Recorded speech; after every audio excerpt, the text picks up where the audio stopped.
700 साल पहले एक ऐसी कहानी जिसकी दस्तक लोग आज भी महसूस करते हैं। लोग आज भी उस औरत को देखते हैं। आखिर 700 साल पहले जो कुछ भी हुआ वो आज तक कैसे हो रहा है।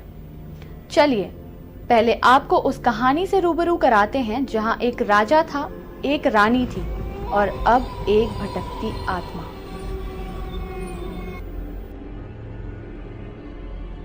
चौदहवीं शताब्दी में दिल्ली के शासक फिरोज शाह तुगलक ने इस शिकारगाह का निर्माण करवाया था, जो शिकार के न होने के समय सराय के रूप में भी इस्तेमाल किया जाता था।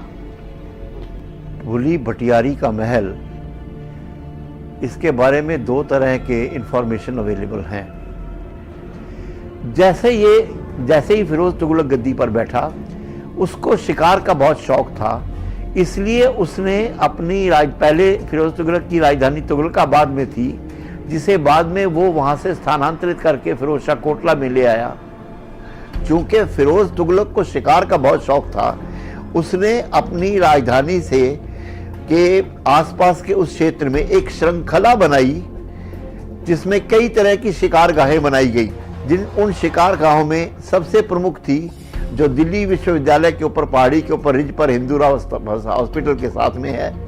दूसरी शिकारगाह थी ये महल जिसका हम जिक्र कर रहे हैं, भूली भटियारी का महल। तो ये सारी ओरिजिनली श्रृंखला थी शिकारगाहों की, चाहे वो रिज पर हो, चाहे भूली भटियारी हो, चाहे शालीमार बाग हो, चाहे चिराग दिल्ली में हो, जो बिल्कुल अब एक गांव के शहर के अंदर आ गई है, जिसका नामो निशान नहीं मिलता, सिर्फ एक गेट मिलता है। तो ऐसी 5 शिकारगाहें और लगभग 144 फलों के ऑर्चर्ड्स फिरोज तुगलक ने इस सारे क्षेत्र में विकसित किए, जहां वो हर प्रकार के शिकार किया करता था।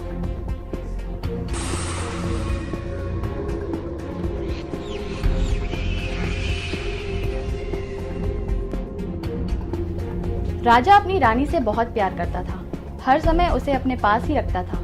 लेकिन एक दिन राजा ने अपनी रानी को बेवफाई करते हुए देख लिया। राजा रानी से प्यार करता था, इसलिए मार नहीं सकता था। राजा ने अपनी रानी को इस शिकारगाह में भेज दिया। रानी करीब 6 महीने तक इस महल में रही और एक दिन रानी ने खुद को खत्म कर लिया। माना जाता है कि रानी की आत्मा आज भी मौजूद है और कई लोगों ने इसे देखने का दावा भी किया है।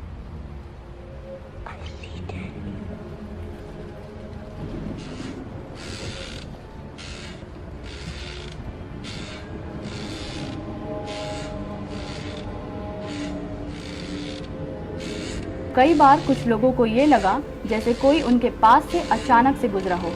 हालांकि इतिहासकार केवल इसे अफवाह मानते हैं। भारत में जितने खंडहर मिलते हैं, जितने प्राचीन मंदिर मिलते हैं, जितनी पहाड़ी चोटियां मिलती हैं, जितने जंगलों में प्राचीन वृक्ष मिलते हैं, हर एक के बारे में ऐसी कहानियां फैली हुई हैं। इस पर एक विस्तृत जानकारी एकत्र करने के लिए एक आर्कियोलॉजिकल सर्वे ऑफ इंडिया ने एक टीम गठित की थी, जिसने 1984 में भूली भटियारी के मंदिर और ऐसी ही और कई खंडहरों की दिल्ली में जाकर विवरण किया। टैकोग्राफ भी लेके गए, वो साउंड मीटर भी लेके गए, उन्होंने उसके अंदर बहुत सारा समय भी बिताया। लेकिन उन्हें इस प्रकार का कोई एविडेंस नहीं मिला कि इसमें कोई भूत था या इसमें इस तरह की कोई चीज थी जिससे साउंड वेव्स में फर्क आए, जिससे टैकोग्राफ में कोई चीज रिकॉर्डिंग हो सके। किसी भी प्रकार का कोई एविडेंस नहीं मिला। इस जगह से जुड़ी कहानियां एक के बाद एक हमारे जहन में आ रही थी, लेकिन हम सब कुछ भूलकर इस बात पर ध्यान लगा रहे थे कि हमें यहाँ पर रात गुजारनी है, और वो भी उस जगह जो बेहद डरावनी है।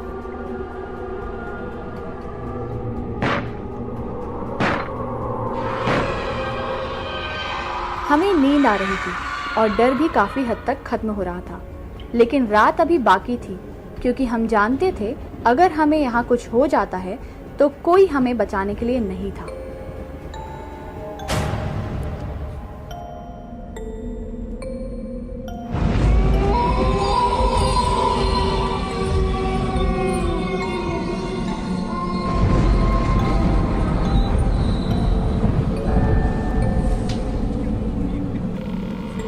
रात के 1 बज चुके थे और अब अचानक हमें लगा मानो कोई चीज़ हमारे पास से गुजरी।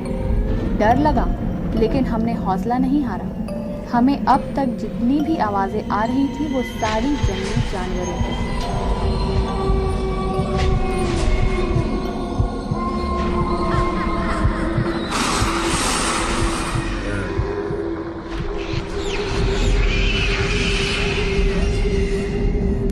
समय गुजारना अब भारी हो रहा था। रात का अंधेरा मानो ऐसा लग रहा था जैसे कि कोई अपनी कहानी हमें सुनाना चाहता हो। हर मिनट पूरी रात की तरह गुजर रहा था, लेकिन अंधेरे के साथ हमारे हौसले कम नहीं हो रहे थे।